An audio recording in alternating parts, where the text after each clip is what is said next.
Hello everyone, स्वागत है आप सभी का अपने यूट्यूब चैनल पर। कैसे हैं आप सब? होप आप सभी काफी अच्छे होंगे और अपनी पढ़ाई काफी अच्छे से कर रहे होंगे। तो आज की इस वीडियो में हम देखने वाले हैं जो हमारी क्लास 7th है उनका सोशल साइंस का जो हिस्ट्री का चैप्टर 2 है, राजा और उनके राज्य। इस चैप्टर के हम मोस्ट इम्पोर्टेंट क्वेश्चंस देखने वाले हैं जो आपके एग्जाम पॉइंट ऑफ व्यू के लिए काफी काफी काफी हेल्पफुल रहने वाले हैं। ठीक है, अगर आप ये क्वेश्चंस कर लेते हैं तो आप अपने एग्जाम में आने वाले इस चैप्टर से रिलेटेड किसी भी क्वेश्चन को इजीली अटेम्प्ट कर पाएंगे। और ये वीडियो जो है हिंदी मीडियम के स्टूडेंट्स के लिए है और इस वीडियो के थ्रू आप अपने MCQ, long answer type question, short answer type questions को इजीली एग्जाम में अटेम्प्ट कर पाएंगे। एंड इससे पहले कि जो आपका चैप्टर नंबर 1 है उसकी भी वीडियो चैनल पे ऑलरेडी अपलोड है और जो आपकी बुक सिविक्स की बुक के जो चैप्टर हैं, चैप्टर 1 to 9, उन सभी के भी मोस्ट इंपॉर्टेंट क्वेश्चंस की वीडियो चैनल पर ऑलरेडी अपलोडेड है, जिसकी एक अलग से प्लेलिस्ट बनी हुई है civics class 7th most important questions के नेम से।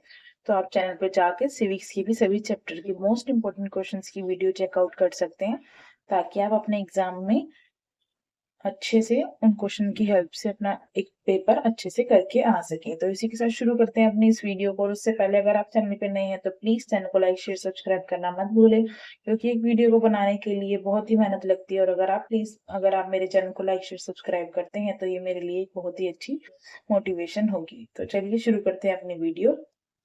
वीडियो का पहला क्वेश्चन है हमारा, भारतीय उपमहाद्वीप में 7वीं से 12वीं शताब्दी के दौरान शासन करने वाले 5 प्रमुख राजवंशों के नाम लिखिए। यानी जो हमारा भारतीय उपमहाद्वीप था उसमें 7वीं से 12वीं शताब्दी के दौरान कौन कौन से ऐसे राजवंश थे जिन्होंने शासन किया था, आपको उनके नाम बताने हैं। मोस्ट इंपोर्टेंट क्वेश्चन में आता है ये क्वेश्चन। ठीक है, पहला है हमारा गुर्जर प्रतिहार, नेक्स्ट राजपूत, चाहमान, चोल तथा पाल। ये 5 ऐसे राजवंश थे जिन्होंने 7वीं से 12वीं शताब्दी के बीच जो है शासन किया था। ठीक है, नेक्स्ट क्वेश्चन देखते हैं अपना। नेक्स्ट क्वेश्चन है हमारा, सामंत कौन थे? भारतीय उपमहाद्वीप के विभिन्न भागों में राजाओं के मातहत बड़े भूस्वामी और योद्धा सरदारों को सामंत कहा जाता था। यानी जो हमारा भारतीय उपमहाद्वीप था उसके जो विभिन्न भाग थे उसमें राजाओं और मातहत बड़े जो भूस्वामी, योद्धा, जो सरदार होते थे उन्हें सामंत कहा जाता था। ठीक है, नेक्स्ट क्वेश्चन है हमारा, राजपूत राज्य का संस्थापक कौन था? अगेन ये भी इंपॉर्टेंट क्वेश्चन है, एमसीक्यू में आपसे पूछा जा सकता है कि राजपूत राज्य का संस्थापक कौन था। तो दंती दुर्ग राजपूत राज्य का संस्थापक था। ठीक है, नेक्स्ट है, 2 ऐसे ब्रह्मांडों के नाम लिखिए जिन्होंने अपना परंपरागत पेशा छोड़कर शस्त्र अपनाए और राज्य स्थापित किए। आपको 2 ऐसे ब्राह्मणों के नाम बताने हैं जिन्होंने अपना जो उनका परंपरागत यानी फिक्स्ड पेशा था वो छोड़कर शस्त्र अपनाए और एक राज्य की स्थापना की। कंदम, मयूर श्रवण और गुज्जर प्रतिहार हरिश्चंद्र, ये 2 ऐसे ब्राह्मण थे जिन्होंने अपना पेशा छोड़कर राज्य की स्थापना की। ठीक है, नेक्स्ट क्वेश्चन है हमारा, हिरण्य गर्भाग्य क्या था? हिरण्य गर्भाग्य एक अनुष्ठान था जो ब्राह्मणों की सहायता से शासक द्वारा संपन्न किया जाता था, जिसके शासक क्षत्रिय ना होते हुए पूर्ण क्षत्रियत्व प्राप्त कर लेते थे। ठीक है, हिरण्यगर्भ कौन था आपको ये बताना है। वो एक अनुष्ठान था जो ब्राह्मणों की सहायता से शासक द्वारा संपन्न किया जाता था, जिसके शासक क्षत्रिय ना होते थे, पूर्ण क्षत्रियत्व प्राप्त कर लेते थे। यानी कि वो क्षत्रिय ना होते हुए भी एक पूर्ण क्षत्रियत्व प्राप्त कर लेते थे। नेक्स्ट क्वेश्चन है हमारा, अलबरूनी ने किस प्रसिद्ध ग्रंथ की रचना की थी? जो अलबरूनी थे उन्होंने कौन सी ऐसी प्रसिद्ध ग्रंथ थी जिसकी रचना की थी? अल हिंद नामक ग्रंथ की रचना अलबरूनी ने की थी। Most important question. ठीक है, नेक्स्ट क्वेश्चन है हमारा, चाहमान शासकों में सबसे प्रसिद्ध शासक कौन सा था? तो पृथ्वीराज तृतीय जो थे वो चाहमान शासकों में सबसे प्रसिद्ध शासक थे। ठीक है, नेक्स्ट क्वेश्चन है, पृथ्वीराज तृतीय ने किस प्रसिद्ध अफगान शासक को हराया था? जो पृथ्वीराज तृतीय थे उन्होंने कौन सा जो शासक था अफगान का प्रसिद्ध, उसको हराया था? तो सुल्तान मोहम्मद गोरी को पृथ्वीराज तृतीय ने हराया था, जो कि अफगान के शासक थे। ये सारे क्वेश्चन मोस्ट इंपोर्टेंट क्वेश्चन हैं आपके, अच्छे से इसको करें। ठीक है, नेक्स्ट क्वेश्चन है, गुजरात के किस प्रसिद्ध मंदिर को अफगान शासक महमूद गजनवी ने लूटा था? यानी जो गुजरात का एक प्रसिद्ध मंदिर था उसको अफगान शासक महमूद गजनवी ने लूटा था, वो कौन सा मंदिर था? तो सोमनाथ मंदिर जो गुजरात में स्थित है, काफी प्रसिद्ध मंदिर है, उसको अफगान के शासक महमूद गजनवी ने लूटा था। ठीक है, अब आपसे सोमनाथ मंदिर का नाम देकर पूछ सकते हैं कि बताएं इसको कौन से अफगान के शासक ने लूटा था। तो शासक का नाम क्या है? महमूद गजनवी। ठीक है, सो इस तरीके से जो क्वेश्चन है आपके एग्जाम में आ सकते हैं घुमा फिरा के। ठीक है, नेक्स्ट क्वेश्चन है, इस काल में राजाओं द्वारा कौन कौन सी पदवियां धारण की जाती थी? यानी जो ये काल था इसमें राजाओं के द्वारा कौन कौन सी पदवियां धारण की जाती थी? इस काल में राजा महाराजधिराज तथा त्रिभुवन चक्रवर्ती जैसी पदवियां धारण करते थे। यानी जो ये काल था इसमें महाराजधिराज तथा त्रिभुवन चक्रवर्ती जैसी जो पदवियां थी उनको धारण करते थे। ठीक है, नेक्स्ट क्वेश्चन है, चोल वंश की स्थापना किसने की थी? ये भी इंपॉर्टेंट क्वेश्चन है आपका। तो चोल वंश की स्थापना विजयालय ने की। नेक्स्ट क्वेश्चन है, सबसे प्रसिद्ध चोल शासक किसे माना जाता है?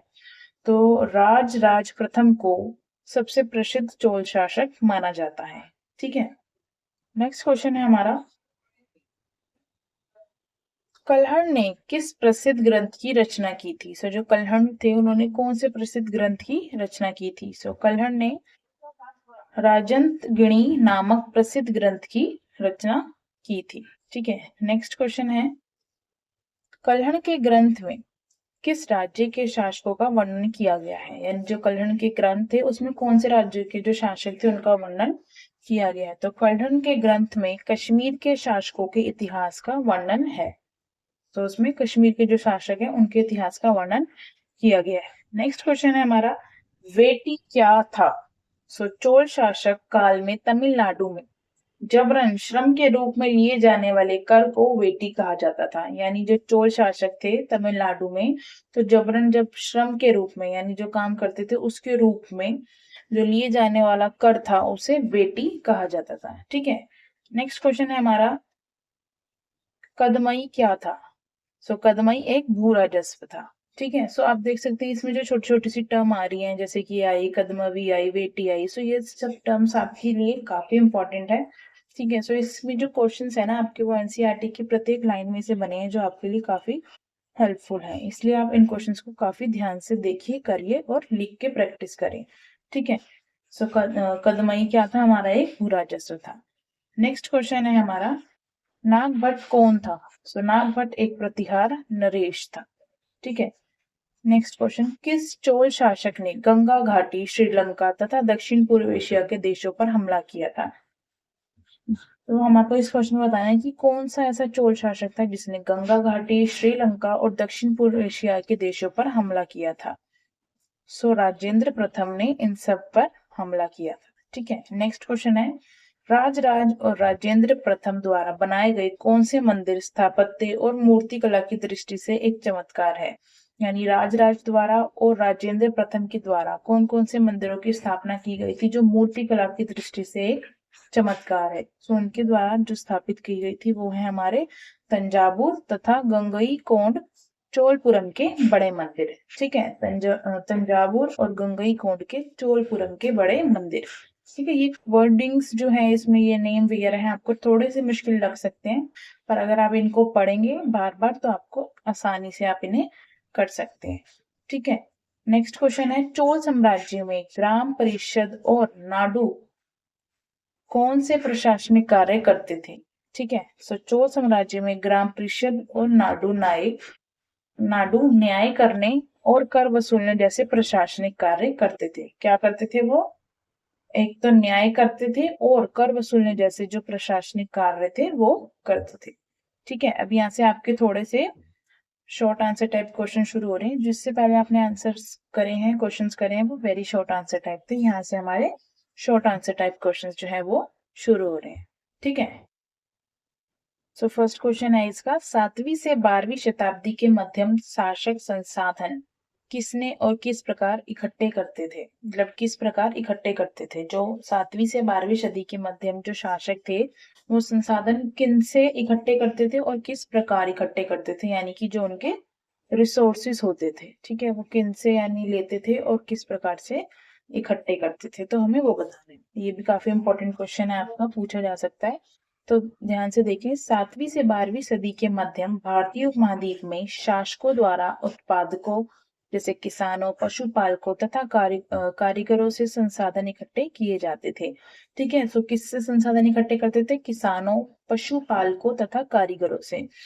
इनको प्राय अपने उत्पादनों का हिस्सा त्यागने के लिए मनाया या बाध्य किया जाता था। यानी जिनसे वो अपने संसाधन लिया करते थे, तो उनसे उनको जो उनका जो हिस्सा होता था, वो हिस्सा त्यागने के लिए उन्हें बाध्य किया जाता था। कभी कभी इस हिस्से को लगान मानकर वसूल किया जाता था, यानी कि कर मानकर वसूल किया जाता था, क्योंकि प्राप्त करने वाला भूस्वामी होने का दावा करता था। यानी जो उसे लेता था वो उस चीज के होने का दावा करता था। उत्पादकों के अतिरिक्त भू राजस्व व्यापारियों से भी लिया जाता था।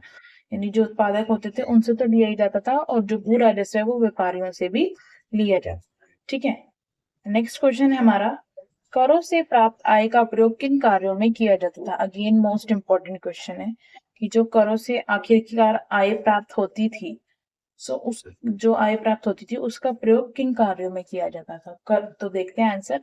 करों से प्राप्त आय का प्रयोग निम्नलिखित कार्यों में किया जाता था। ठीक है, इस तरह की लाइन जो आप सब क्वेश्चंस में लिख सकते हैं अकॉर्डिंग टू क्वेश्चन, जिससे जो है आपकी आंसर राइटिंग में काफी अच्छा इम्पैक्ट पड़ेगा। ठीक है, पहला, राज्य की वित्तीय व्यवस्था के आधार के रूप में, यानी जो राजा होता था उसकी जो वित्तीय व्यवस्था होती थी उसके आधार के रूप में इन करों का प्रयोग किया जाता था। मंदिरों के निर्माण में किया जाता था, किलों तथा महलों के निर्माण में, और युद्धों की आवश्यकता पूरा करने के लिए, और व्यापारिक मार्गों का निर्माण करने के लिए। इन सभी कार्यों में जो है करों का इस्तेमाल किया जाता था।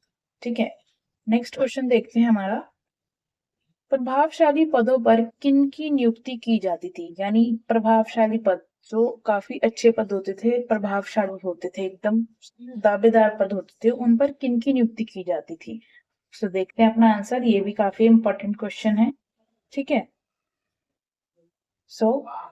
प्रभावशाली पदों पर जैसे भू राजस्व वसूली के लिए प्राधिकारियों की नियुक्ति सामान्यतः प्रभावशाली परिवारों के बीच से ही की जाती थी, और प्राय ये पद वंशानुगत होते थे। ठीक है, यानी जो प्रभावशाली पद होते थे, जैसे कि भू राजस्व की वसूली करनी है, तो इसके लिए ऐसे प्राधिकारियों की नियुक्ति की जाती थी जो सामान्यतः प्रभावशाली परिवारों के होते थे, और जबकि इस पद की जो नियुक्ति है वंशानुगत होती थी, यानी वंशों के आधार पर होती थी। ठीक है, सेना में भी ऐसा ही होता था, कई बार राजा के निकट संबंधी भी इन पदों पर होते थे। यानी सेना में भी इसी तरीके से नियुक्ति की जाती थी, और कभी कभी जो राजा के संबंधी लोग होते थे उनकी भी इन्हीं पदों पर नियुक्ति की जाती थी, क्योंकि जो उन्हें जानते थे। ठीक है, ठीक है, तो अब अपना नेक्स्ट क्वेश्चन देखते हैं हम। नेक्स्ट क्वेश्चन है हमारा, चोल वंश के अभिलेखों में कितने प्रकार के करों का उल्लेख मिलता है? वर्णन कीजिए। यानी जो चोल वंश के अभिलेख थे उनमें कितने प्रकारों के कर, यानी जो टैक्स है उनका उल्लेख मिलता है। यानी बेसिकली आपको बताना है कि जो चोल वंश थे उनके टाइम पे कितने कितने प्रकार के कर थे, यानी टाइप्स बताने हैं। ठीक है, चोल वंश में अभिलेखों में सार्वजनिक उल्लेखित कर हैं वेटी और कदमाई, जो अभी आपने ऊपर पढ़ा भी है। ठीक है, वेटी जो नगद की बजाय जबरन श्रम के रूप में लिया जाता था, यानी जबरन श्रम, और कदमाई भू राजस्व था।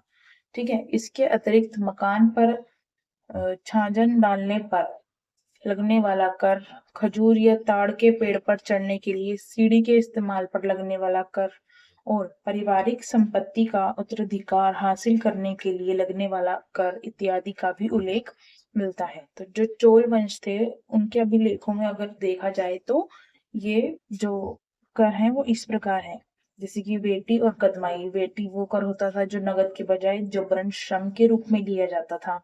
ठीक है, और जो जो हमारा कदमाई है वो भी एक भू राजस्व है। ठीक है, तो इसके अतिरिक्त जो मकान का छागन डालने वाला कर है एक, वो हो गया, और खजूर या फिर ताड़ के पेड़ पर अगर सीढ़ी लगाकर चढ़ते हैं तो उस सीढ़ी पर जो लगने वाला कर है, या फिर परिवार की जो संपत्ति का उत्तराधिकारी हासिल करने वाले कर हैं, उन सब का उल्लेख मिलता है। ठीक है, तो नेक्स्ट क्वेश्चन देखते हैं अपना। नेक्स्ट क्वेश्चन है, ग्वालियर से प्राप्त प्रशासित में नागभट्ट के कार्यों का किस प्रकार उल्लेख किया गया है? तो देखते हैं अपना आंसर। संस्कृत में लिखी गई ग्वालियर मध्य प्रदेश में पाई गई एक प्रशस्तित में प्रतिहार नरेश नागभट्ट के कामों का वर्णन इस प्रकार किया गया है कि आंध्र संधेव सिंध विदर्भ यानी महाराष्ट्र का एक हिस्सा और कलिंग उड़ीसा का एक हिस्सा के राजा उनके आगे तीन राजा जो थे वो धाराशायी हो गए थे जब वह राजकुमार थे।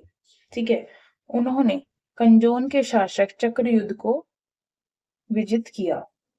उन्होंने वंग यानी बंगाल का हिस्सा, अंत्र यानी गुजरात का, और मालवा यानी कि मध्य प्रदेश का हिस्सा, किरात यानी वनवासी, और तुर्कश यानी तुर्की का, और वत्स्य मत्स्य दोनों उत्तर भारत के राज्य राजाओं को पराजित किया। तो इस प्रकार जो था ये नरेश नागभट्ट के जो काम है उनका वर्णन है कि किस प्रकार यदि वह एक राजकुमार थे तो उनके सामने जो थे राजा जो थे वह धाराशायी हो गए थे, और कनौज के शासकों ने चक्रयुद्ध से वर्जित किया था और किस प्रकार से उन्हें राजाओं को जो था उन्होंने पराजित किया था। ठीक है, नेक्स्ट क्वेश्चन देखते हैं अपना क्वेश्चन नंबर 6। कल्हड़ द्वारा रचित ग्रंथ को 12वीं सदी के लिए असाधारण ग्रंथ क्यों माना जाता था? अगेन मोस्ट इंपोर्टेंट क्वेश्चन आता है आपका ये कि जो कल्हड़ द्वारा एक ग्रंथ रचित की गई थी 12वीं सदी में, तो उसको एक असाधारण ग्रंथ क्यों माना जाता है? 12वीं सदी में एक वृहद संस्कृत काव्य रचा गया जिसमें कश्मीर पर शासन करने वाले राजाओं का इतिहास दर्ज है। यानी कि 12th जो सेंचुरी थी यानी 12वीं सदी में एक वृहद संस्कृत का काव्य रचा गया था जिसमें जो कश्मीर पर शासन करने वाले राजा थे उनका इतिहास दर्ज है। ठीक है, इस कल्हड़ द्वारा लिखा गया, इसे जो था कल्हड़ द्वारा लिखा गया। कल्हड़ ने अपना वृत्तांत लिखने के लिए शिलालेखों, दस्तावेजों और प्रत्यक्षदर्शियों के वर्णन और पहले के इतिहास समेत अनेक तरह के स्तोत्रों का इस्तेमाल किया। जो कल्हड़ थे उन्होंने इस वृत्तांत को लिखने के लिए शिलालेखों, दस्तावेज और प्रत्यक्षदर्शियों जैसे वर्णनों का, पहले के इतिहास के जो स्तोत्र थे उनका इस्तेमाल किया। ठीक है, प्रशास्त्रियों के लेखकों से विभिन्न वह अफसर शासकों और उनकी नीतियों के बारे में आलोचनात्मक रुख दिखलाता है, इसलिए 20वीं सदी के लिए ये एक असाधारण ग्रंथ है। ठीक है, जो लेखक थे विभिन्न, उनके अगर उसमें देखा जाए तो उनके पॉइंट ऑफ व्यू से तो उन शासकों की और उनकी नीतियों के बारे में इस ग्रंथ में एक आलोचनात्मक रूप दिखता है, इसलिए 12वीं सदी के लिए ये एक असाधारण ग्रंथ माना गया था। ठीक है, नेक्स्ट क्वेश्चन देखते हैं अपना क्वेश्चन नंबर 7। गजनी के सुल्तान महमूद पर संक्षिप्त टिप्पणी लिखिए। मोस्ट इंपोर्टेंट, जो गजनी का सुल्तान था महमूद, उसके ऊपर आपको एक संक्षिप्त टिप्पणी लिखनी है, यानी कि एक नोट लिखना है। तो सुल्तान महमूद, अफगानिस्तान के गजनी के सुल्तान महमूद ने 1997 ईस्वी से 1030 ईस्वी तक शासन किया। यानी जो सुल्तान महमूद थे अफगानिस्तान के गजनी के सुल्तान महमूद जो थे उन्होंने 1997 ईस्वी से 1030 ईस्वी तक शासन किया। ठीक है, और अपने शासन का विस्तार मध्य एशिया के भागों जैसे कि ईरान और उपमहाद्वीप के उत्तर पश्चिमी हिस्से तक किया। ठीक है, वह लगभग हर साल इस उपमहाद्वीप पर हमला करता था। उसका निशाना थे संपन्न मंदिर, जिनमें गुजरात का सोमनाथ मंदिर भी शामिल था। यानी उनका निशाना था कि जो संपन्न मंदिर है वो उनका निशाना था, और उसमें कि गुजरात का सोमनाथ मंदिर था वो भी शामिल था। ठीक है, महमूद जो धन यहाँ से उठा ले गया, यानी जो महमूद था वो यहाँ से धन उठा ले गया, उसका बहुत बड़ा हिस्सा गजनी में एक वैभवशाली राजधानी के निर्माण में खर्च हुआ। जो वो यहाँ से धन उठाकर ले गया तो फिर उसका धन का बहुत बड़ा हिस्सा गजनी में एक वैभवशाली राजधानी के निर्माण में खर्च हुआ। तो ये कुछ बातें आप बतानी थी आपको गजनी यानी सुल्तान महमूद के बारे में। ठीक है, नेक्स्ट क्वेश्चन है हमारा, चाहमान शासकों पर संक्षिप्त टिप्पणी लिखिए। चाहमान शासक कौन था और चाहमानों का सबसे प्रसिद्ध शासक कौन था? तो देखिए ये क्वेश्चन आपको यहाँ पे बताएगी कि दो तरीके से आ सकता है। पहला कि जो चाहमान शासक था उसके ऊपर आपको एक संक्षिप्त टिप्पणी लिखनी है। ठीक है, और दूसरा जो अथवा करके दिया है यानी चाहमान कौन था और चाहमानों का सबसे प्रसिद्ध शासक कौन था उसके ऊपर टिप्पणी लिखनी है। ठीक है, तो देखते हैं अब इसका आंसर। चाहमान यानी कि चौहान। ठीक है, दिल्ली और अजमेर के आसपास के क्षेत्र पर शासन करने वाले शासक थे। तो चाहमान बेसिकली कौन बताए गए हैं यहाँ पे? चौहान। ठीक है, अब आपसे ना एमसीक्यू वाले जो क्वेश्चन होते हैं तो उसमें भी आपको चाहमान टर्म दे देंगे कि चाहमान लिख के क्वेश्चन मार्क और नीचे आपको 4 ऑप्शन दे देंगे इस तरीके से कि पहले में लिखा होगा आपका गुज्जर, दूसरे में पंजाबी, तीसरे में मराठी या फिर चौहान। तो आपने अगर पढ़ा हुआ है चाहमान शब्द किससे रिलेटेड है तो आप बता पाएंगे कि चौहान से रिलेटेड है। ठीक है, तो चाहमान यानी कि चौहान दिल्ली और अजमेर के आसपास के क्षेत्र पर शासन करने वाले एक शासक थे। ठीक है, उन्होंने पश्चिम और पूर्व की ओर अपने नियंत्रण क्षेत्र का विस्तार करना चाहा। यानी वो जो थे उन्होंने पश्चिम की ओर और पूर्व की ओर अपने नियंत्रण का जो क्षेत्र था उसका विस्तार करना चाहा। उन्होंने गुजरात के चालुक्यों और पश्चिमी उत्तर प्रदेश के गढ़वालों से टक्कर लेनी पड़ी। तो इस काम के लिए कि उनका जो क्षेत्र है उसका विस्तार हो सके तो उन्होंने गुजरात के चालुक्यों और पश्चिम उत्तर प्रदेश के गढ़वालों से टक्कर उनको लेनी पड़ी। चाहमानों का सबसे प्रसिद्ध शासक था पृथ्वीराज तृतीय। इसका शासनकाल जो पृथ्वीराज तृतीय था उसका शासनकाल 1168 ईस्वी से 1192 ईस्वी तक रहा। ठीक है, पृथ्वीराज तृतीय ने मोहम्मद गोरी नामक अफगान शासक को सन 1191 में हराया, लेकिन दूसरे ही साल 1192 ईस्वी में उसके हाथों से वह हार गया। ठीक है, तो यही भी हमारे को बताना था कि चाहमान यानी चौहान कौन थे और उनके जो प्रसिद्ध शासक थे वो कौन थे। तो कौन था? पृथ्वीराज तृतीय। ठीक है, नेक्स्ट क्वेश्चन देखते हैं अपना कि चोल अभिलेखों में भूमि के कितने प्रकारों का उल्लेख मिलता है। यानी जो चोल अभिलेख थे उसमें भूमि के कितने प्रकारों का अभिलेख मिलता है आपको ये बताना है। तो चोल अभिलेखों में भूमि के निम्न प्रकारों का उल्लेख मिलता है। पहला देखा जाए तो कौन सा है? यहाँ पे आपको ये 5 लिखे हुए हैं। ठीक है, तो 5 प्रकार की भूमियों का उल्लेख मिलता है। पहला है वेलन नगवाई और ब्राह्मण किसान स्वामी की भूमि, यानी कि वेलन अगवाई जो थी वो गैर ब्राह्मण किसान की भूमि हुआ करती थी। ठीक है, नेक्स्ट है हमारा ब्राह्मण देव, यानी ब्राह्मण को उपहार में दी गई भूमि होती थी। ठीक है, थर्ड है हमारा शाला भोग, किसी विद्यालय में रख रखाव के लिए दी गई जो भूमि होती थी। ठीक है, नेक्स्ट है हमारा देवदान, यानी मंदिर को उपहार में दी गई भूमि उसे कहते थे देवदान, यानी देवों के लिए जो दान दी गई भूमि मंदिर को दी जाती थी। नेक्स्ट यानी लास्ट है हमारा पली चंदम, यानी जो जैन संस्थापकों को दान में भूमि दी जाती थी। तो जो पहली भूमि थी हमारी वेलन नगवाई जो वो थी गैर ब्राह्मण किसानों के लिए, और जो ब्राह्मण दे थी वो ब्राह्मणों को उपहार में दी जाती थी, और शलाभौम जो थी वो किसी विद्यालय के रख रखाव के लिए, और देवदान जो मंदिर में उपहार के रूप में दी जाती थी, और पली चंदम जो थी वो जैन संस्थापकों को दान में दी जाती थी। ठीक है, नेक्स्ट क्वेश्चन है हमारा इसमें ब्राह्मण देह क्या था, इसकी देखभाल किसके द्वारा और किस प्रकार की जाती थी। ठीक है, ये भी काफी इंपॉर्टेंट क्वेश्चन है आपका, लॉन्ग आंसर टाइप में आपका ये क्वेश्चन आ सकता है। देखते हैं इसका आंसर। ब्राह्मण देह ब्राह्मणों को समय समय पर प्राप्त भूमि अनुदान को ब्राह्मण देह कहा जाता था, यानी जो ब्राह्मणों को समय समय पर भूमि प्राप्त होती थी उसे ब्राह्मण देह कहा जाता था। इसके परिणाम स्वरूप कावेरी घाटी और दक्षिण भारत के दूसरे हिस्सों में उनके ब्राह्मण बस्तियां अस्तित्व में आई और इन बस्तियों को ब्राह्मण देह कहा जाता था। यानी इन सभी के परिणाम स्वरूप देखें तो कावेरी घाटी और दक्षिण भारत के जो दूसरे हिस्से थे उसमें अनेक ब्राह्मण की बस्तियां जो थी वो अस्तित्व में आई और इन बस्तियों को ब्राह्मण देह फिर कहा जाने लगा। ठीक है, नेक्स्ट है प्रत्येक ब्राह्मण देह की देखरेख प्रमुख ब्राह्मण भूस्वामियों की एक सभा द्वारा की जाती थी। यानी जो ब्राह्मण देह जो भूमि दी जाती थी तो उसकी जो रख रखाव था या उसकी देखरेख जो थी वो प्रत्येक ब्राह्मण की भूस्वामियों की एक सभा होती थी तो उनके द्वारा की जाती थी। ये सभाएं बहुत कुशलता पूर्वक कार्य करती थी। इनके निर्माण प्राय शिलालेखों में मंदिरों की पत्थर की दीवारों पर ब्यौरेवार दर्जे किए जाते थे। ठीक है, यानी जो ये सभाएं थी बहुत अच्छे से कार्य करती थी, कुशलता पूर्वक कार्य करती थी।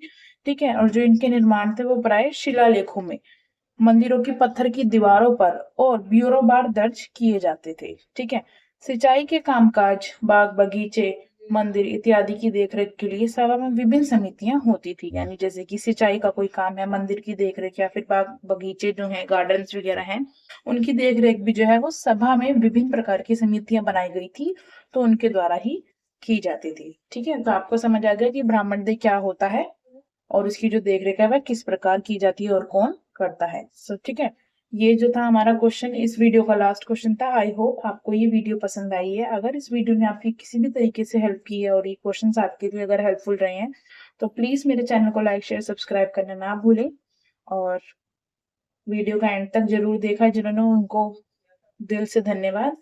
और प्लीज अगर आप चैनल पर नए हैं तो लाइक शेयर सब्सक्राइब करना मत भूलें, और इससे पहले की जो वीडियो चैनल पे अपलोड है वो जाएं और चैनल पर देखें।